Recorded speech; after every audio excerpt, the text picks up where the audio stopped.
What's up, nerds? It's Havoc, and today I've got something a little different for you guys today. I've been getting a lot of requests for 4v4s. Obviously, it's the most popular game mode, so I wasn't super surprised.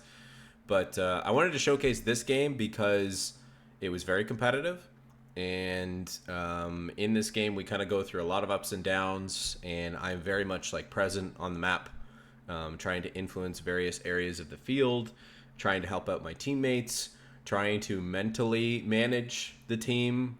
It all happens. It all kind of happens and unfolds in this game. And so this is kind of like how to play a team game, be a good team player, and make sure that you're keeping perspective. Because another thing that I see a lot of is people fixating too much on their sector or their section of the map and not being willing to be flexible and play a little bit differently to accommodate what's best for the team. And so I'm going to talk all through it today. So you can see at the top, we've got a pretty even matchup. Average elo on my team is about 1380. Average elo on the other team is about 1450. So they're a little bit better than we are as a team in terms of their elo rating. But, you know, we use our skills and our strategy as a team-oriented player to make it through this game and make it more competitive despite some challenges early on, which I'll highlight. So with that, let's jump into it. I'll actually turn the team thing off so it's not impeding our visual. So in this game, I keep pretty diverse options here in terms of my battle group selection. I've got Canadian Shock, Australian Defense, and Heavy Armor as my options. And I feel like, you know, for the most part, these three are probably the best battle groups for an individual in a team game setting. I have talked about Aaron C as well as like a good option as well as a kind of a support player because you can get up those cheap caches very quickly for your team and give them the resource advantage. But these are the ones that I've picked for combat purposes, and we'll talk about my selection of heavy armor as we kind of unfold throughout the course of the game. I think I know what my plan was going into this. Now, this has been my standard opener as UKF recently. When I'm playing team games, I open with one section, and then I go into a dingo. Normally, you'll hear me say that you want to advocate for a dingo first so that you can get on the field and start harassing your opponent. But the reason I go for the dingo second is because you'll notice based on the pathing of my units, once this sapper captures the plus 10 munitions point, the section's going to be about arriving in this area, and the dingo is going to be coming from base, which means all of my forces are going to be concentrated in the same position and allow me to start being really active with all three units at the same time. If I had gone for dingo first, the section would be trailing behind and take a lot longer to get to the front line.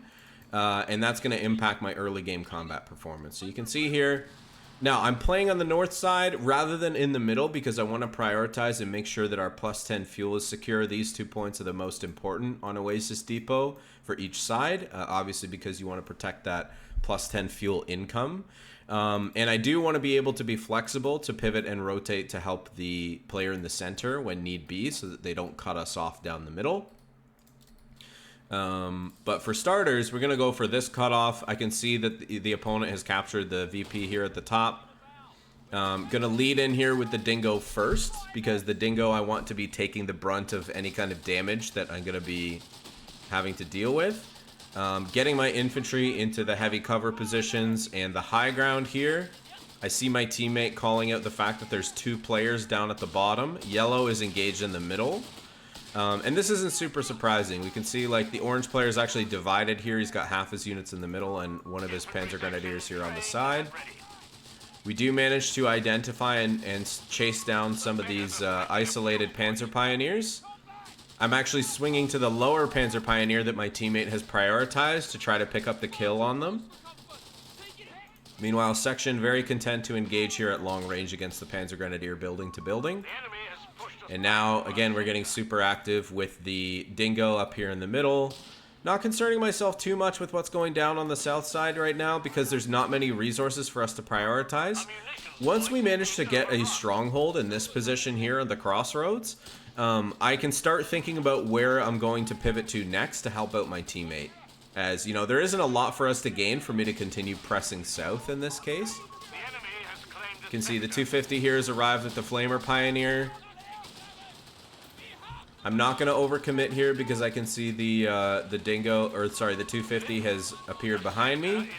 I am going to back up my section to avoid the flamethrower. Sapper coming in to protect the retreat of the Dingo. I'm just going to back up, keep my distance from the flamethrower. Don't want to take too much damage from the flamer by being in the building. I'm pinging my teammate here just to kind of create that space. I'm pulling my section back because I'm noticing now, between my Dingo having low health, Sapper's taken some chip damage, infantry section has taken some chip damage. Right now is a good time for me to create some space here and heal up my troops as well as repair my Dingo so that I can get ready for the next engagement. In order to cover that, you can see I've planted this aggressive mine on the cutoff section. I'm anticipating that because both of these players are DAC and they're playing with the 250s, at some point they're going to try to push into here with the 250 to try to decapture this point and start gaining momentum to push back into the north. You can see I actually rotated down here with one of my sections to help out my US player in the middle. And we have a third section coming from the base. So this has been my standard composition for starting out with UKF.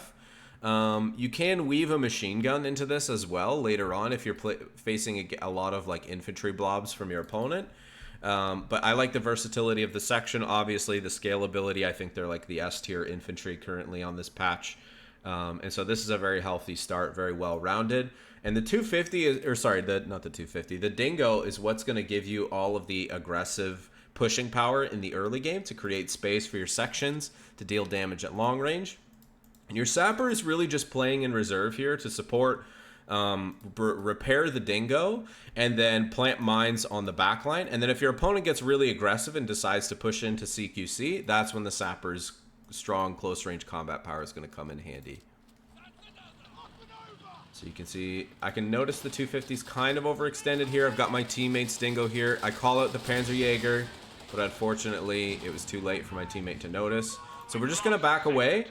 We're going to pop the heals on my Dingo, and we're going to get the repairs up while the sections are rotating over. You can see this section going to move into a defensive position to buy time for these troops to heal and heal up from the Dingo. 250 here getting super aggressive. I'm just going to ping away at him with the Dingo from long range.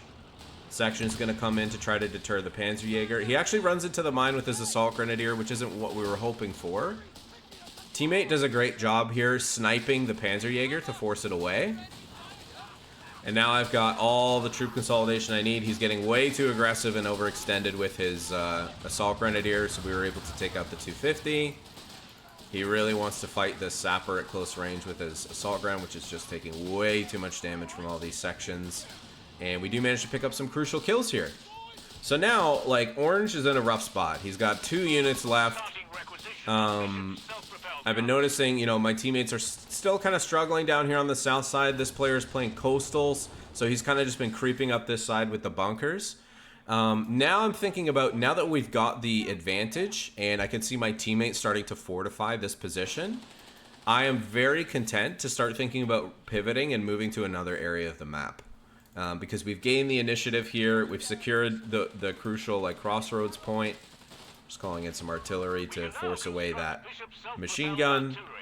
That's another great benefit of the Dingo in the early game. Once you get the veteran C1, you get the forward observer artillery barrage, which you don't have to, you know, if you're not going for a recce section, you won't have to pay as much for, and you can use it earlier. Now, I think we've gone for our tier 2. I've called out to my teammate because he's been pinging, so you can't see the pings in this game, but the green player has been pinging nonstop in this area.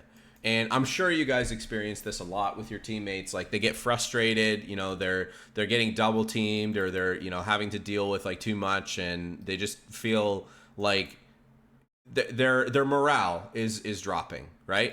So recognizing that, I say to my teammate pretty soon, I'm not sure when the call out gets made, but I basically say, hey man, like, don't worry about it. You know, we're doing really well on this side.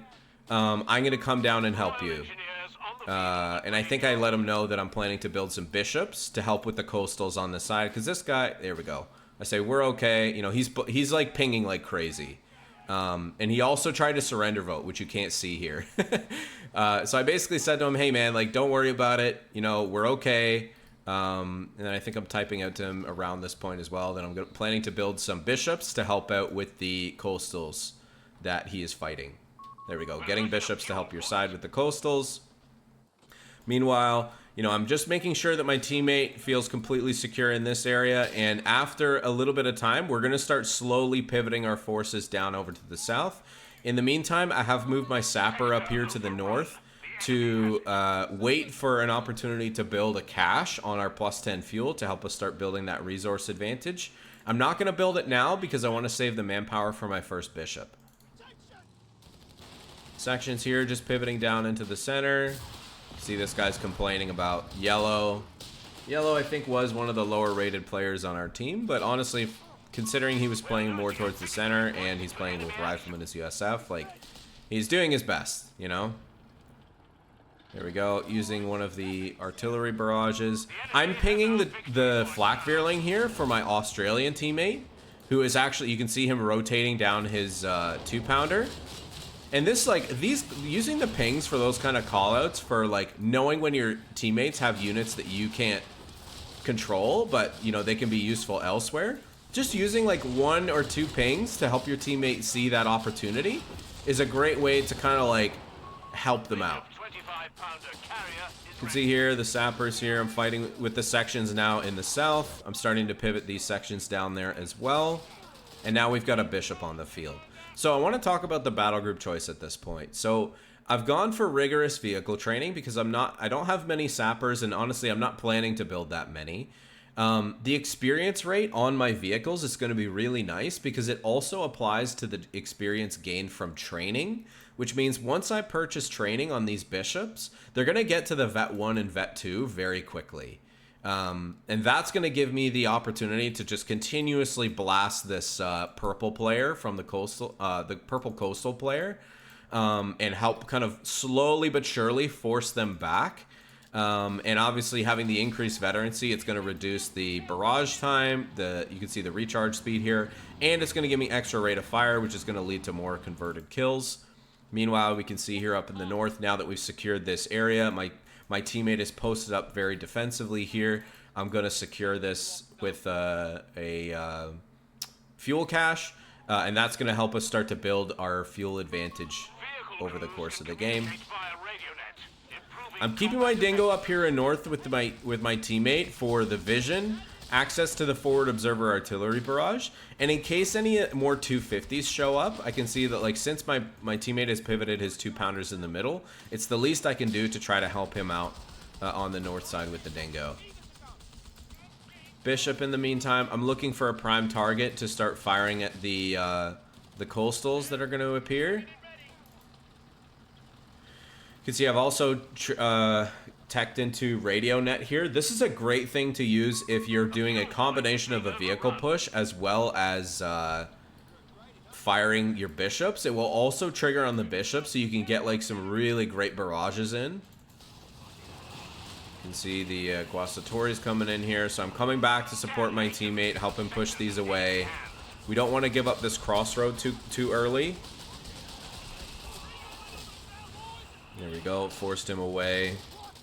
You know, Blue's in a very comfortable position. Meanwhile, we're playing with our other sapper and our section that we're upgrading here with a Bren gun down in the south.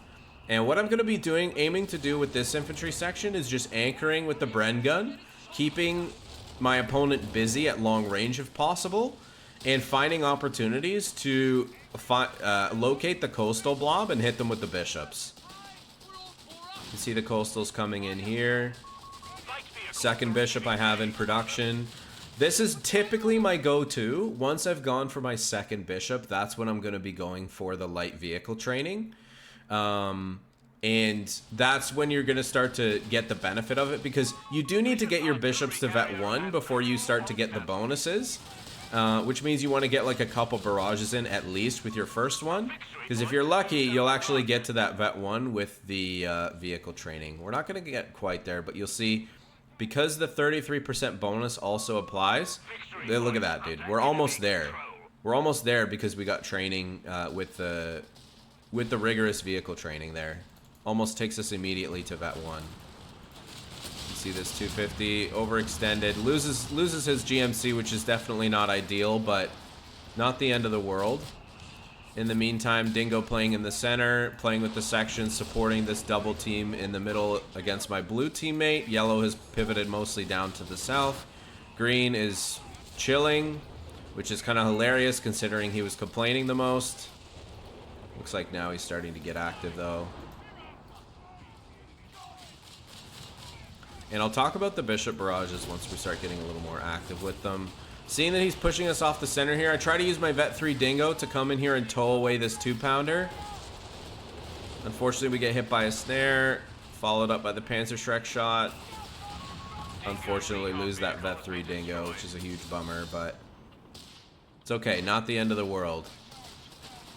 Our friendly US player has gone for armored battle group, picked up the kill on the flak Veerling with his Chaffee, which is fantastic for us. Coastals we can see here pushing in. Bishop barrages are continuous at this point. You can see this one's coming in to set up for another barrage. I'm going to hit this coastal blob here. See, I'm actually barraging in the street just behind him.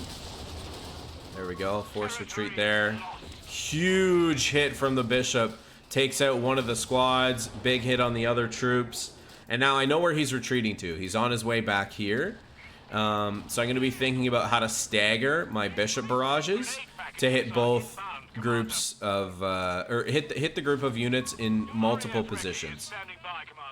I also want to talk here about my other battle group selection. So you can see I've gone down, haven't gone for forward repair assembly yet. I've gone for radio net instead because I'm not planning to build the AA Crusader this game. This unit is great. It's very good against infantry. It's way better than the standard Crusader. But I'm anticipating that I'm going to need Crusaders for anti-vehicle fighting power, and so I'm not likely planning to use this AA Crusader. And in this game, I've actually gone for the designate targets over the recon artillery because it's cheap, it's spammable, it's going to allow me to do some reconnaissance to help me make sure that I'm getting the best possible barrages on my bishops, and it's going to help out my teammates because I know the flak Veerling is dead. And the spotting mechanic is going to be great for the offensive power of my teammates because it's making all the enemy units in this area easier to hit for everybody, not just for me. So here we go. Teammate doing actually a really good job of fortifying up this left-hand side. It's got lots of wire over here, tank traps. And this is highly underrated. Like, spending time to build these fortifications now is well worth it. And now, see, based on the recon, I've located now his command bunker. I've located the medical bunker. So this is where I'm going to be thinking about barraging the most consistently with my bishops. You can see here, lots of bunkers in the middle. Teammate is working on picking away at these. I actually take a hit from the anti-tank bunker. Thankfully, we kill that before it manages to get a second shot in and kill us. Sapper's moving over. Continuously barraging the coastal concentration here. Teammate slowly getting pushed off this north side, but we're making some good progress on this side. We're dealing good damage to the purple player. And so, you know, I'm willing to accept that kind of trade at the moment. You can see I'm planting some defensive mines so we don't have to worry about pushes through the middle. Something that you also want to be doing when you have exposed flanks. Look at these bishop barrages, man. Almost get that 2-man coastal squad there.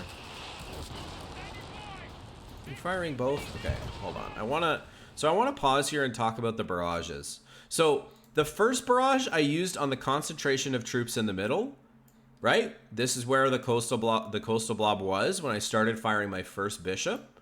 And then the second bishop, you'll notice I didn't fire both of these at the same target at the same time. And that's very deliberate. And this is exactly how you should be using multiple artillery pieces. I see way too many players just like totally blasting an area, which can be fine. Like sometimes that is called for.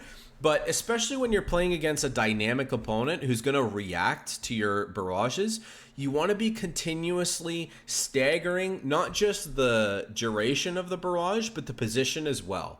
So what I've done here is I've hit him with some strong indirect fire here in the middle. And now that I've identified his command bunker, my second bishop is actually firing at his retreat. Where is it? Second bishop is actually firing back here at his retreat point, right? So now I'm applying pressure in both areas and making it very difficult for my opponent to catch a breather and get some safe space in between these two positions. So we're going to hit that command bunker. That's going to be the first target that we focus on so he doesn't have it to continuously retreat to. Actually not getting really lucky with the bishop hits here. There we go. Right, took out a squad there. You can hear the bishop call out the killed unit. Meanwhile, again, focusing on placing lots of defensive mines here because I want to protect myself from any vehicle pushes from my opponent. US teammate here coming in to deal with the flak Veerling. Great setup here. Hits it with the Chaffee, comes in with an anti-tank grenade and finishes it off. Very well done. We're not losing perspective on the whole map. You know, we're still focusing on this south side. I'm focusing on the indirect fire because I can see that my teammates are focusing more on the line composition. Unfortunately, this US player overextends here. Loses his Chaffee. Right, and my barrages just continuously pounding these defensive positions with the bishops. Alternating the barrages between my bishops. Continuously hitting a different position. Now here I think, what is this, recon? I think this is a flare from my teammate. He's called in a recon barrage, which is great. Or, sorry, a recce barrage, I should say. Got one section coming over here on the right-hand side to try and help out this teammate. Right? So here, looking at the barrage positions. Where's the first one? Just want to pick this out here. Right, so first barrage coming here. Second barrage. Oh, second barrage hasn't started firing yet. There we go. Look, see? So we're separating. We're firing our barrages into different positions. I'm hitting where he is and where I think he's going to move to. I can see that the DAC player has been taking advantage of this medical bunker. So when you're firing your barrages, guys, like hit the front line with your first artillery piece. The second one, you should be aiming just behind it, right? Because your opponent's natural propensity, when they're getting hit, when they're fighting on the front line against a teammate or against you, when they're getting hit by artillery, the natural propensity of your opponent is going to be to back up, right? Because they're going to move towards whatever forward healing they have. They're going to want to get out of the indirect fire that they're incurring. So when you're firing your barrages, fire the first one at the front line and then stagger your second barrage or, you know, third. Like third, you can fire even further back or you can spread them out like this. But second barrage should always be behind the first one because that only gives your opponent two options. Either they stay in the front line barrage, they move into the second barrage, which is in the back line, which means they have to go way back to create a whole bunch of space for your opponent or your teammate, sorry, and or your forces to close in. Or they have to push in, right? They have to push in. They have to potentially put themselves in a disadvantageous position. And then if they push in and overcommit, and then they have to retreat, now they're retreating through your two barrages that you've got landing on their back line. Right? So that's how you want to be using multiple artillery pieces when you're playing, especially when you're playing a team game. Actually, I'm going to rotate the camera because I think I was actually playing this way too. And I would highly recommend this, guys. Like, I hear a lot of grief from players that are like, no, default camera position is the way to go. Like, you know, playing this way makes me sick. I used to feel that way, but as soon as I got used to it, like rotating your camera to face... Basically, look at, so you can see it actually in the TAC map. In the TAC map, this is your actual view, from when you're outside the tac map, you can see this is my view, right? It's truncated here at the bottom and it's wide at the top, which means I want this wide piece always facing my opponent because it gives me the most perspective and visibility on my flanks, right? When I'm on this side, I can't see nearly as much of my enemy on screen unless I pull my camera way, way down here, right? And then it's like I'm only looking at my enemy. I can't even see my allies' troops or my troops. So it's always better to rotate your camera so that it's the truncated side is towards your base and then the wide side is towards your opponent. So bringing in the flamer here to also deal damage to these bunkers. You can see he's got a lot of anti-tank bunkers to cover the road here. I'm trying to stay out of the radius of the anti-tank guns, but you can see here I'm taking some shots here anyways. There we go. Bishop barrage, right? Where's the bishop barrage? Right in between the anti-tank guns. He's trying to protect it with the coastals, and we're going to hit those too. This is exactly what we want, right? Creating space with the bishops. He doesn't know where to go, right? He's afraid to try to defend here with his coastal troops. And that's creating the space that we need to tear down these defenses and continue our momentum and pushing forward. Flamers are great, by the way, against bunkers. You can see lots of damage coming in here from the flamer. And you'll notice, actually, the bunkers are sight blockers. You actually can't fire through the bunkers here. Actually, maybe they can because of the height. Looks like they might actually be, unless, oh, I think this guy's actually shooting at the bunker. Never mind. Yeah, so you can actually stand in the line of sight of the bunker to avoid fire from your opponent who may be standing behind it trying to protect it. All right, look at these bishops, right? Meanwhile, we've also got up a forward repair assembly here for my friendly vehicles as well as my vehicles. So if I take any chip damage from any later Stuka barrages or something like that, then the bishops are going to be able to quickly repair from that and come back up. Look at this, dude. We're just chewing away at this side. And yes, we're investing very heavily onto the left-hand side. We're chipping away at the coastal players' defenses. I am trying to keep, you can see here, I'm keeping perspective on the right-hand side. I don't want to see my opponent extend here and start getting access to the +10 fuel. You can see my teammate here trying to defend this left-hand side. The enemy have taken our territory. And now that I've got my triple bishop up, I'm laying mines everywhere, especially as soon as I see the first P3 from my opponent, right? So now that I've seen the first P3 from my opponent, I need to be thinking about, okay, I need to be really careful about protecting my bishops, laying lots and lots of defensive mines here to try and protect me from a potential, here, that's a great mine from my teammate. Here's another great mine from my teammate, right? Very, very, like, you know, like complaints from the green player, but I feel like the yellow player is doing a very good job here protecting the flanks from any potential vehicle dives from my opponent, right? But now I need to start thinking about, okay, I need to start getting my own armor on the field so I can protect my bishops, so that I can be, you know, active against enemy armor. You can see here, keeping perspective on the whole map, decapturing this victory point here in this, well, this is actually the north, but it's my south. All right, we're doing, again, continuously just creeping up here with the bishops, right? All game long, we're just slowly creeping our way forward with the bunkers. Purple player keeps dropping bunkers down. We're gonna, he sets them up. We're gonna keep knocking them down with the triple bishop here. Planting lots of mines here on the flanks. Looking out for those potential panzer dives to try to come and kill the bishops, because you know I can anticipate from my opponents, like that's gonna be what they want to do, right? You can see here I've built healing in the base that it's going to be shared by both me and my blue teammate. So thinking about doing that when you're looking at the healing. Now we're starting to hit the back line here with the bishops. All right, we fire one barrage. Look at this, dude. First barrage, second barrage right on top of this bunker. Third barrage we're going to be setting up for pretty soon. Just continuously creeping our way up. Planting again more mines on the flank to protect myself from a Panzer III push. Now that I've got my tier 4 up, I'm going to be getting ready to build my first Crusader tank. Let's see. Double Grossatori here coming in on the right-hand side.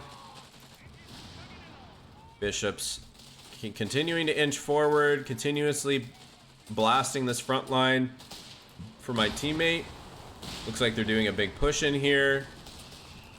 First barrage. Right, first barrage. We fire on top of the enemy where they are.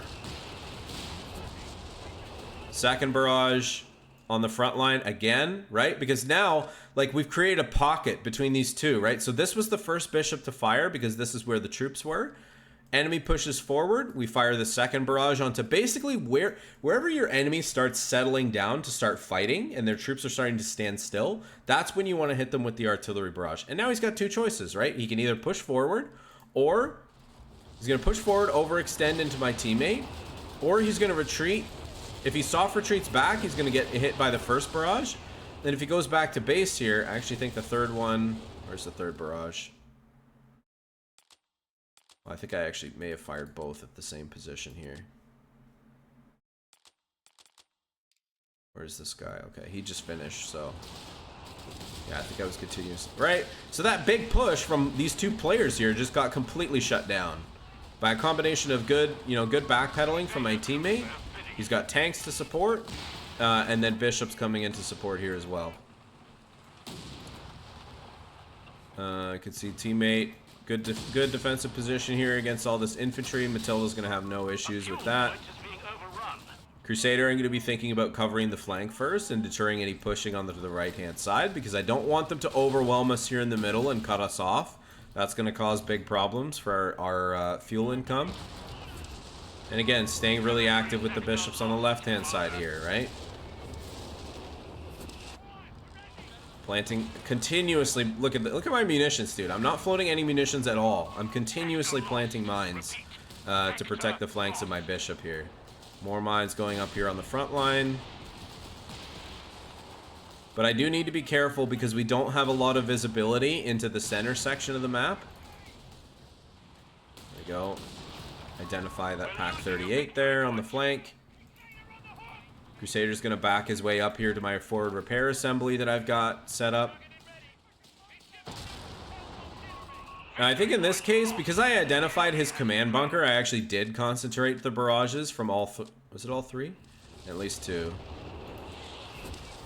Because I want to tear down these command bunkers. I don't want him to have a forward retreat point to continuously stay in. Again, great kill here on the retreat from that coastal squad.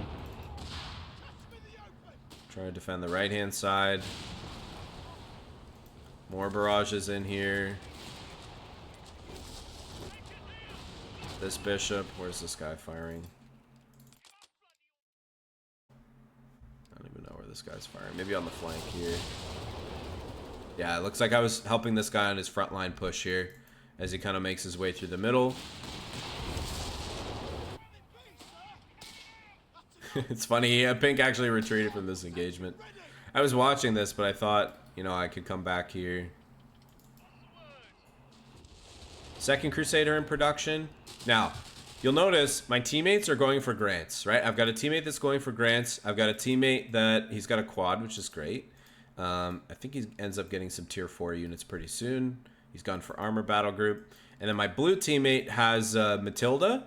And he's got his 2-pounders to help defend the front line. So what I need as somebody who's trying to be as active in as many places on the map as possible, Crusaders are the best choice for me. And I've talked about this in my UKF, the tier list breakdown. I think the Crusader is just an absolute S tier unit. It's way too strong right now. So in terms of being active on the map and mobility, Crusader is going to be the best choice. And I kind of feel the same for... very low cost, very low population capacity, which is allowing me to, keep a relatively spacious pop cap, given the fact that I have 5 vehicles on the map right now. Continuously barraging this command bunker. I've identified some of the red players' troops in the back line here. I think I'm going to be hitting that now with the bishop. There we go, right on this back line, this pocket right here. Tearing this, my teammate helping me tear down this bunker here on the right-hand side. And then meanwhile, I know there's a Panzer Pioneer over here, so I'm going to swing over here with the Crusader. I'm bringing the section as well. And then, guys, don't forget about tank riding. This mechanic in team games is so crucial, and now it's never been easier than it is. The load time is very quick, and your opponent, your tanks can actually engage in combat and unload the troops as soon as they do. So it's not like, you know, putting you in a situation where it's kind of compromising for you to load troops onto your tanks because your tanks on hold fire or whatever. They got rid of all that, fixed it. Turret rotation is very good while troops are loaded onto the tank. So I should be seeing a lot more of this, especially from DAC. But like, you'll notice continuously throughout this game, I'm loading troops up on the Crusaders, and I'm bringing them over to the right-hand side because they're going to get there way faster, and I'm going to be able to do a combined arms push rather than just leading with the tanks. So you can see here, section's going to be focused on keeping the Panzerjäger away. The Crusader, there's no Panzer Pioneer. It looks like he actually retreated it. I'm not afraid of one Panzerjäger with AT rifles, so I'm just getting right up in his face with the Crusader. I've also got the section here, and you'll notice I'm actually just going to chase this down and kill this. Bishops here continuing to do work here on the left-hand side. Managed to pick up the kill on the Panzerjäger, kill the bike, but we get caught out. It looks like the pink player has been saving for a Tiger this whole time, so we're going to have to be very careful. I've also gone for tank crew training here because I'm going to need that later on, especially for when I get the 6-pounder gun conversion. And I'm just going to back away from this Tiger because I know I'm not equipped to deal with it right now. I am pinging it out for my teammate just so they can see it, but I don't want anybody to be engaging it or overextending. Looks like orange player has actually gone for an elephant, which is interesting. Green player in a very comfortable position here now on the right-hand side. Uh-oh. Looks like that Matilda's getting caught out. I'm trying to come in with the Crusader to help out. I'm using the recon artillery to try to identify, okay, are there any AT guns in the area that I need to be careful of? And is there an opportunity for me to get into position to flank this Tiger? Because any tank that gets behind the Tiger is going to be a threat to it, especially the Crusader with his very high rate of fire. Even though I don't have the 6-pounder gun conversion, if I have good shots at his rear, I want to use that to deter the push onto my teammate's Matilda so I can protect his retreat. Now, I think here actually the combination of showing my Crusader and the recon barrage kind of scared this pink player. And you can see he's decided not to pursue my teammate's Matilda, which he easily could have. And now we've been exposed here on the right-hand side. We actually had the pink player walked a bunch of his coastal troops into this mine to clear it and make an opening for these Panzer IIIs that now have the jump on my bishops. I recognize this as soon as I take the hit, but unfortunately it's too late.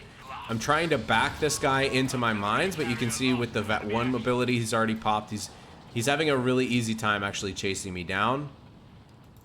Trying to retreat as quickly as possible, but unfortunately the bishops are just super slow. And we're going to get caught out and lose all our bishops here to the P3s, which is really unfortunate. Now, I'm pinging all this time for my green teammate, but he's decided not to move. So I'm trying to use the chat to get his attention as well, which was a little bit frustrating for me because he definitely easily could have turned around here and come back and sandwich these red tanks. But he's opted not to in this case. So we're not going to get too upset about it. We're going to focus on what we can control. And you can see here, I'm bringing my Crusader into position to get some repairs for my forward repair assembly. Third Crusader in production. I'm going to be using these triple Crusaders to find opportunities to pick off my opponent's tanks, while my teammates continue to anchor here in the center. Finally, the yellow player is getting his tier 4 up, which is great. I am going to be thinking about replacing the bishops eventually because I don't want to allow the purple player to get too much of a foothold.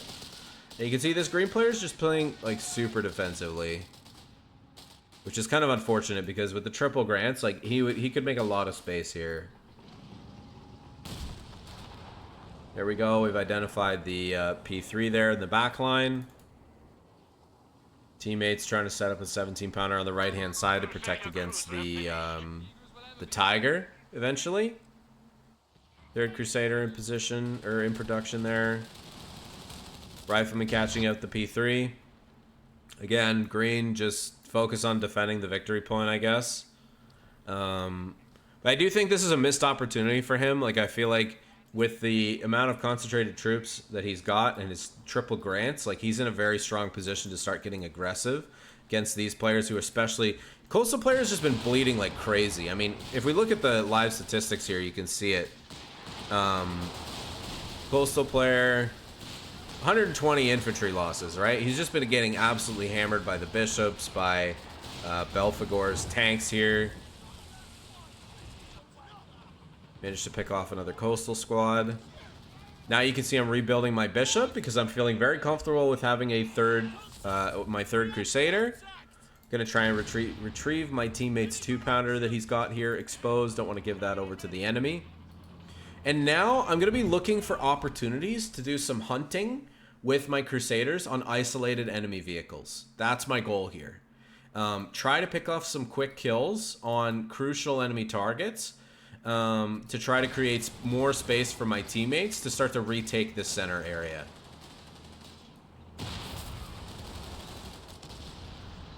So I'm saying to this player to be very careful because if you look at the map, there's a massive gap right now between us, the yellow, blue, and myself, and this green player. He's quite overextended. It would be much better for him to position here because that way his back is to us rather than creating this big pocket that could potentially be closed by the Axis forces if they kind of sweep in here with a bunch of their tanks. Like, he could get sandwiched and completely killed.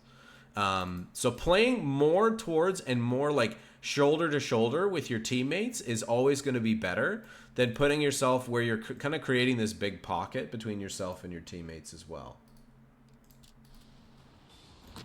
So you can see here, we're doing some probing here with the recce section on this right hand side. Actually run into a P3 and take some pretty nasty damage there. Bishops in production. We lost them all, but like we're getting steady resource income. I don't want to like throw in the towel just because I lost my triple bishops. As long as I'm getting good income, I can always consistently rebuild them. 17-pounder getting some good hits here on the elephant. Teammates, I noticed my teammate is flanking in here with his Easy 8. I am taking advantage of this opportunity.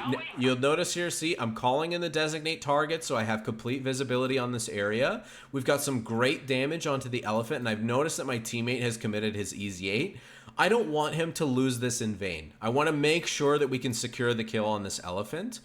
And because my crusaders are so cheap and fast, I want to like secure the kill on the elephant and potentially pick off any other units that are overcommitted or overexposed in this area. And even if I can trade them out, that's going to be advantageous for my team because my team is they're going to be continuously building up their forces, right?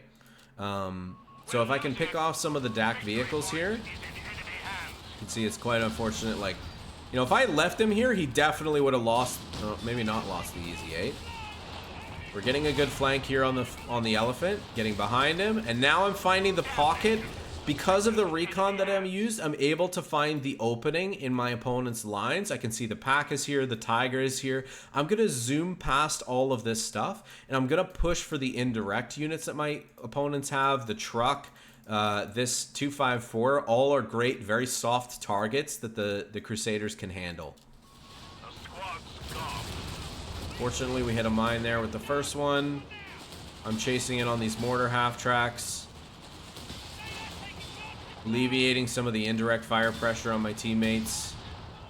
Good snaring from the orange player. Continuing to chase those down. I'm behind the tiger, but I am recognizing I'm not going to be able to take it with the two Crusaders currently damaged. And so I try to make my way out of this position. Unfortunately, we end up running into a couple of mines. Very well placed by the pink player. And he's going to pursue and chase me down with the tiger. So, we lost our Crusaders, but we did manage to take out the elephant. We took out the 254, the truck, a whole bunch of 250 mortar half tracks. So not a terrible trade, all things considered. And these are the things that you need to be willing to make when you're playing in team games. You've always got your teammates to lean on to kind of fill out the gaps. If you're dealing really meaningful damage, especially to DAC players, like DAC is more reliant on vehicles than any of the factions. So if you're trading out vehicles against DAC, oftentimes it's going to be advantageous for you because you can always rebuild your vehicles for cheaper than Dak is going to have to pay for their vehicles, right? So I've got a second bishop here in production to try to continue to create space and help the green player on the left-hand side. My teammate doing a much better job here, and great job of covering the bishops that are on the flank. P3 actually runs into a mine as he's on his way to try and take out my bishop. We've got lots more mines here to replace the first ones that we had. Easy 8 there takes out the P3 that was overextended. Sections here engaging the Glossatori on the right-hand side. I want to make sure I'm protecting our fuel cache. Keeping perspective again on the entire map. I put up another forward repair station. I think I was pinging this one because this guy, he pulled back all his grants, but he wasn't repairing them. So I was like, hey man, there's a repair station right here. You know, calling that out for your teammates, always a great idea. Always want to be communicating if possible with your teammates. And now I'm recognizing, okay, I've got a couple bishops. That'll suffice now for continuous harassment on these two players. I want to start leaning back into Crusaders here so that I have that mobile threat back on the map. Great catch out here from my teammate, 17-pounder. This is a fantastic angle for him to be covering the middle from with the 17-pounder. Again, I'm continuously staggering my barrages on this left-hand side here. Especially with all of my forces, you know, pretty active and engaged at the moment. You can see, right? Bishop barrage engaged on the back line behind this shot blocker that he's got to kind of protect him against if he backtracks with his coastals against these riflemen. Getting some great hits in here. Stuka barrage comes in, great retreat from my teammate. We locate another enemy medical bunker there. Now, we are exposed here on the right-hand side. We can see he's moved to secure this cutoff the pink player has. Meanwhile, yellow player doing a very good job being aggressive and tearing down some of these coastal bunker positions. Tiger, unfortunately, takes out my teammate's Matilda. Now, what are we doing right now? So we're continuing to focus on the left side where the bishops are going to be most valuable, right? Just applying non-stop pressure to the coastal player so he's not allowed to kind of creep up the field with these bunkers. And the tanks are going to engage on the right-hand side where we have the most space. And I know there's the most enemy isolated units, right? Because he's quite overextended here with just a few units on this right-hand side. Now, I'm going to come over here and defend my resource cache first, while my section slowly makes my way to push into the cutoff here. Nice HMG nest here for my teammate. Good retreat there from the pink player. Getting aggressive with my sappers on the left-hand side here. Trying to get some good vision here. I've got the 2-pounder set up to hit any tanks that come in and hit these mines to act as a potential deterrent and a screen for my bishops. Crusaders section engage here on the right-hand side. We're going to be looking to make our way back to this VP because if we can secure all three, that's going to be a triple cap, right? And the pressure is going to be on our opponents here. This blue player doing a really great job with his 17-pounders, especially against this Tiger.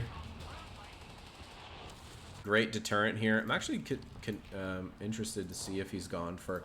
If you're playing heavy on the 17-pounders, guys, hold the line is fantastic. Hold the line is a highly, highly underrated ability. If you're playing heavy on the team weapons, specifically the 17-pounder...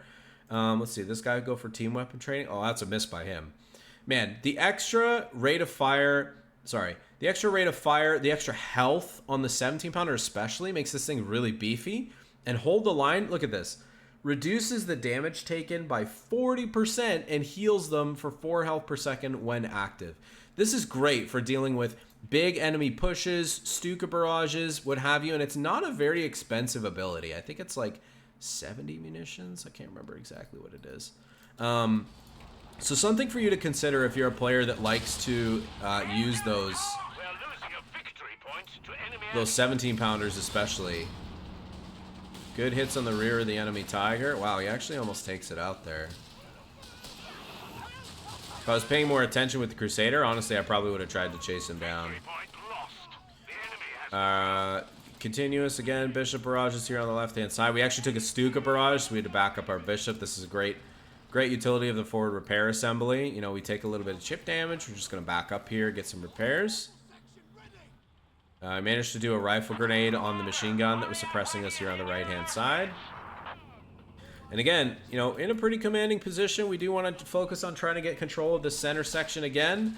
I am going to eventually start to, as we continuously push back on this left-hand side, I also have a teammate that's like closing to critical mass on his grants. Honestly, dude, this guy should have been way more active with these. He was super passive with them the whole game.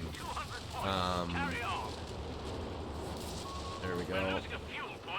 Unfortunately, teammate gets flushed out here in the center. Bishop's coming up on the left-hand side.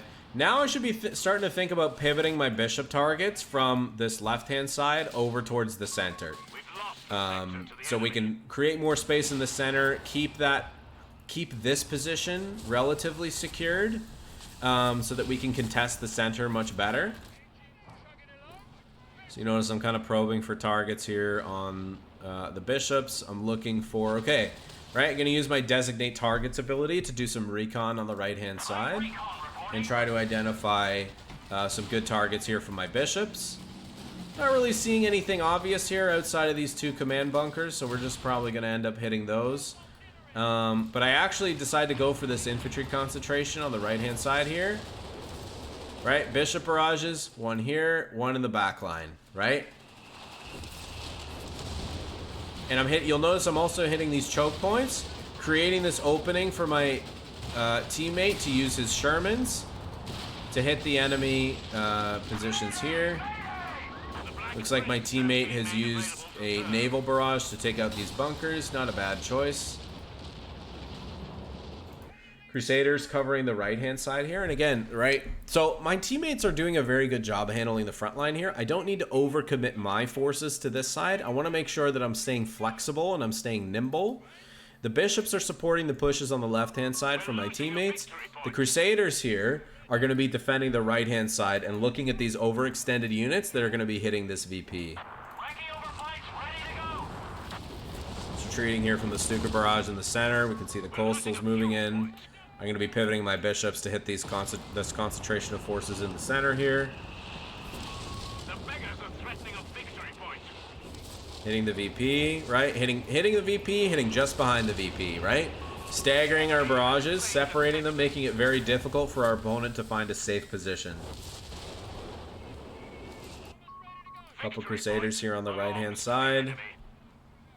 Definitely should have picked up my sections here with the Crusaders to get them over to this right-hand side earlier. Now we can see my teammate starting to be a little more aggressive with his grants. Picks off an enemy AT gun, which is great. Crusaders. Now I'm looking for, I spotted the Tiger here a little bit earlier. So I'm using the recon designate targets because I'm very confident that with training, you know, being very close to Vet 1 on a couple of these Crusaders, that I'm going to be able to fight the Tiger if it is isolated in this area, right? So I'm preemptively using designate targets, zooming in here, actually identifying that there's no enemy tanks here. So I'm going to back away here and look for another opportunity. Instead, going to bring my Crusaders over to the center here to hit these Guastatori. Don't forget, guys, pinned units can be crushed by tanks. Pinned units can be crushed by tanks. Don't forget that. So if you ever see an enemy with a bunch of infantry that's pinned to the ground, there may be an opportunity for you to here just come and drive and run them all over.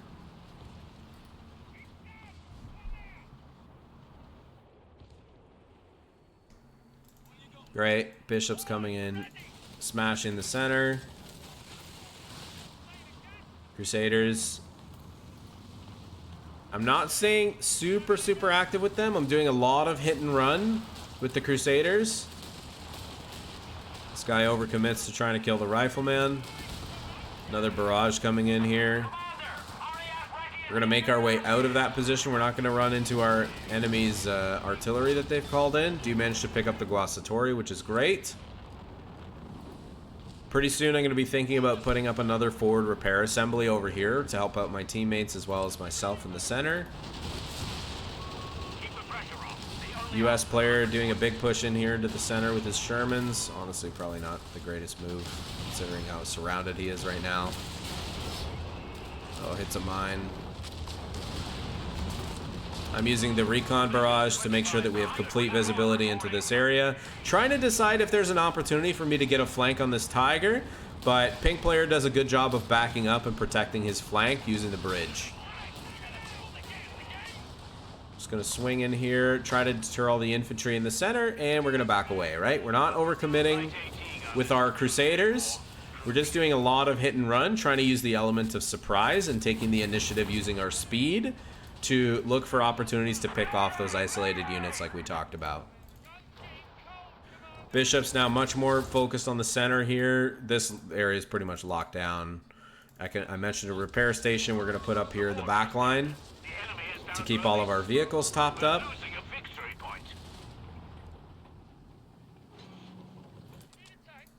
Bishop's going to be looking for a new opportune target pretty soon. Designate target's going to be up pretty soon as well.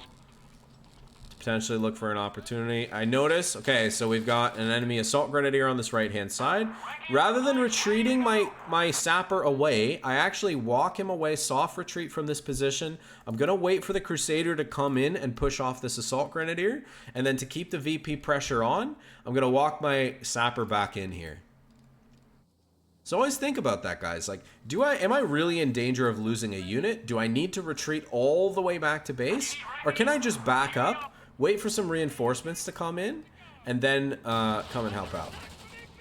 We actually noticed there's a P4 there. Thankfully, we have the heroic charge bonus. So now after I've noticed the P4, I do a quick reverse here to back away.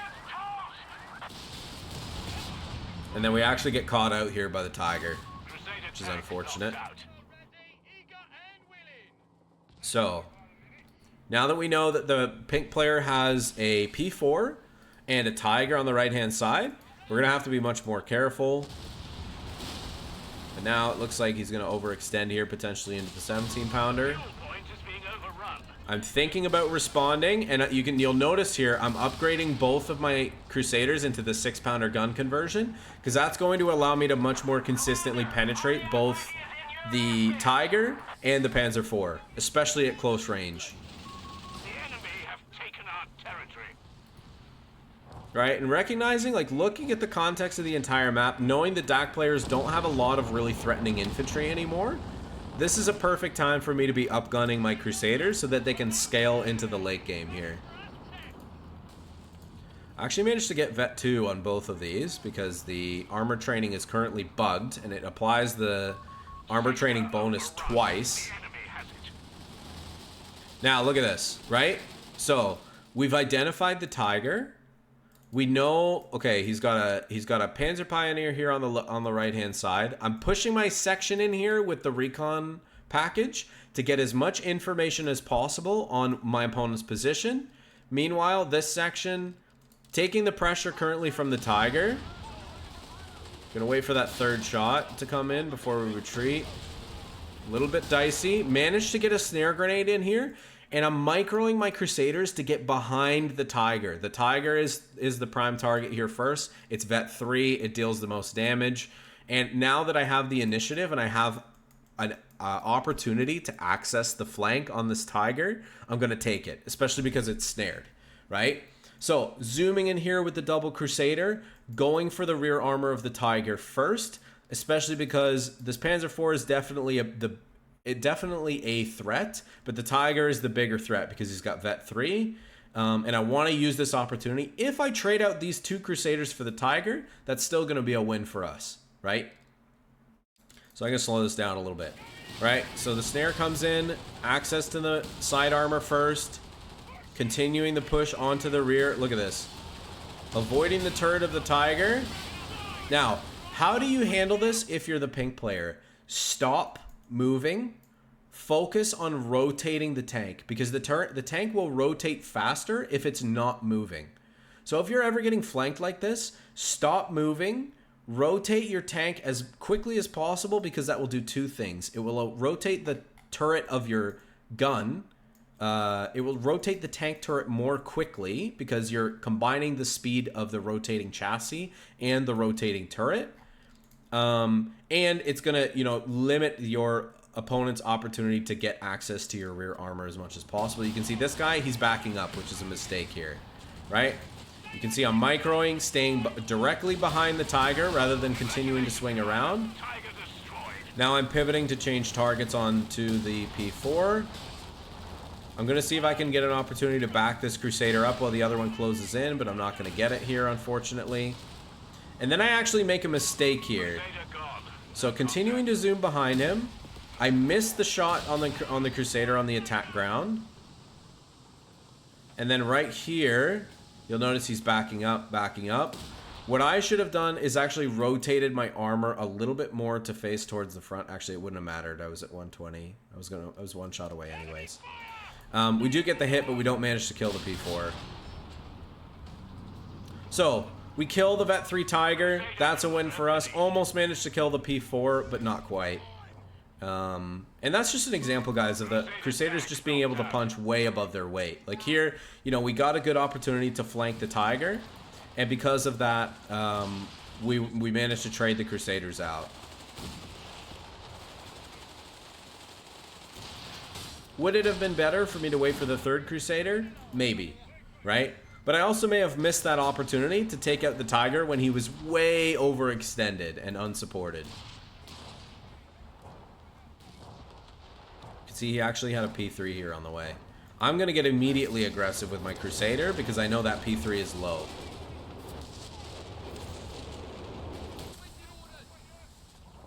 Continuous pressure in the middle. I actually ended up getting a third Bishop here.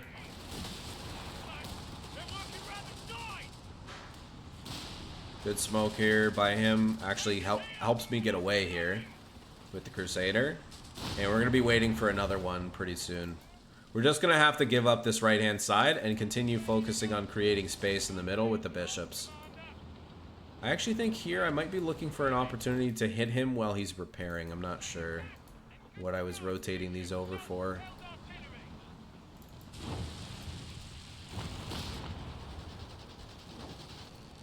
Grant's doing a good job applying continuous pressure on this big flank. And look how the battle lines have changed, right? We were going from this to very much vertical. Oh my goodness, look at those grenades. Look at those Grants. Blasting away.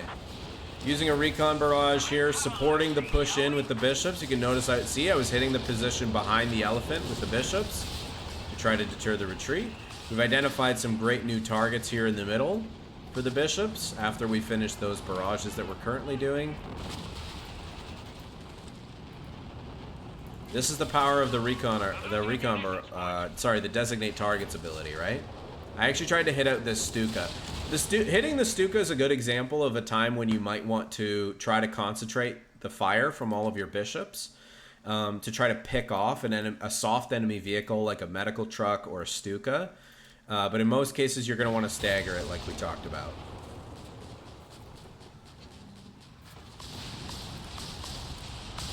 More Stuka barrages coming in here.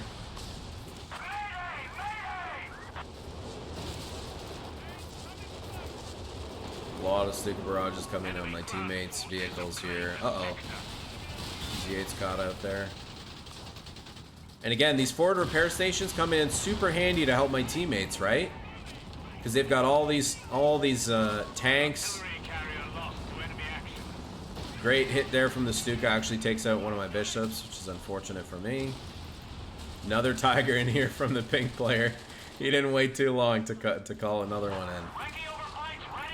I'm just trying to keep this 17-pounder crude as there was a tank threat in the center. Oof. Swung the 17-pounder over in case he decided to push in with his Tiger, but it doesn't look like he did. And again, we're very comfortable continuing the Crusader train here because, again, The Crusaders are what are going to allow us to rotate quickly and pick off those high priority enemy units while our teammates are hyper focused on the front line here, right?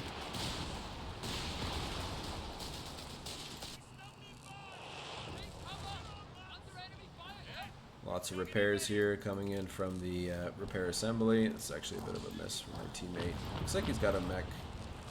He's got a mechanized support center though. I wonder if he managed to get the armor upgrades on his tanks. Yeah, he did. Awesome. Yeah, improvised armor guys, so good on the American tanks. MSC, I think, highly underrated for team games. What about this guy? Get any training? Infantry and armor training. Good job. Good job by him. How about this guy? Any training? Definitely should have gone for team weapon training, I think. This guy. Bit of a missed opportunity for him to get some team weapon training. Would have really helped out his 17-pounders. Would have kept them a lot more healthy. You can see here, Bishop's just coming in, trying to hit the 254, as well as the medical truck here. I'm hearing the Stuka barrage coming in, so I'm quickly responding with my Bishops and backing away. P3 identified on the right-hand side here. Crusaders coming in again, right? So we baited him in with the tanks. The tanks are unsupported. We're using the opportunity to... We're pathing around the back of the tanks, right? Once we trigger that heroic charge, especially, we've got our Crusader 3 upgrades. Trigger the heroic charge to get access to that rear armor. And in a fight where we would normally... If we were going toe-to-toe with these guys, we would be losing, right? P4 and P3 gonna be much better against the Crusaders. They've got more health and more armor. But the Crusaders here, because I've got the initiative, because I've forced him to overextend and expose his rear armor. Now he's too late to respond, and we're able to get access to that rear armor. P3 not even responding here, right? Again, getting access straight to the rear armor of both tanks. Managed to pick off both, and we're just going to zoom away. Actually, I'm going to get on this machine gun to force him away so that my teammate can get access to the VP here. 17-pounders focused here in the middle. And guys, or sorry, 17-pounders. Bishops focused here in the middle. All right, we're bishoping, hitting the VP here. Prime bishop target, also hitting enemy vehicles. Bishops do great damage to vehicles. So no issues with hitting. If you see blobs of your enemy's vehicles, like look at this damage. We're doing some great chip damage here on these tanks.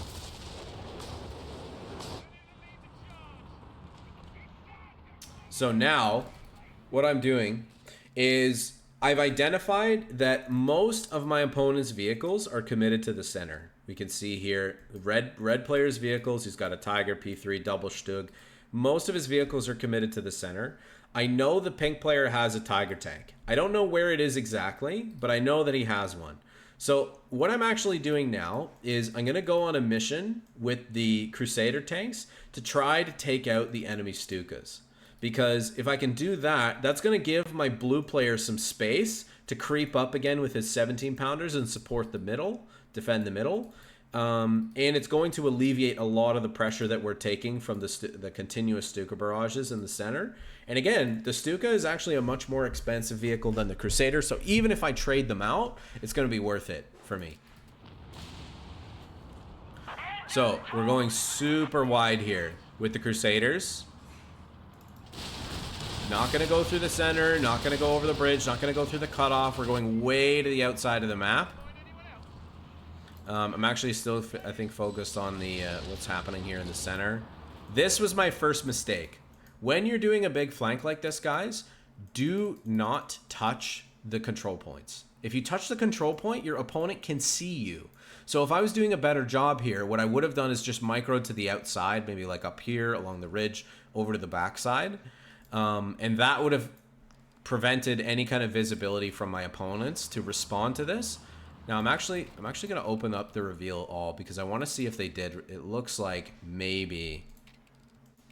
Yeah. So you can see here, because they saw me move here through the +5 point, the orange player at least is quickly responding to me moving over there. What about pink? he's backing up. He's backing up likely to protect the Stukas here. So this was my big mistake in the strategy that I was doing. A good idea, but if I had just taken the time to micro around the outside, chances are this Tiger, which I believe is freshly called in, if I'm not mistaken. Yeah, it's like he just called it in. Likely going to make its way to the front line, maybe over to protecting his flank over here, rather than responding to my Crusaders on this right-hand side. We have surplus munitions to support So, the war effort. trying to zoom in here. Tiger in a defensive position. We must hold. We actually are just going to try to zoom right past it, if possible. See the Crusader going.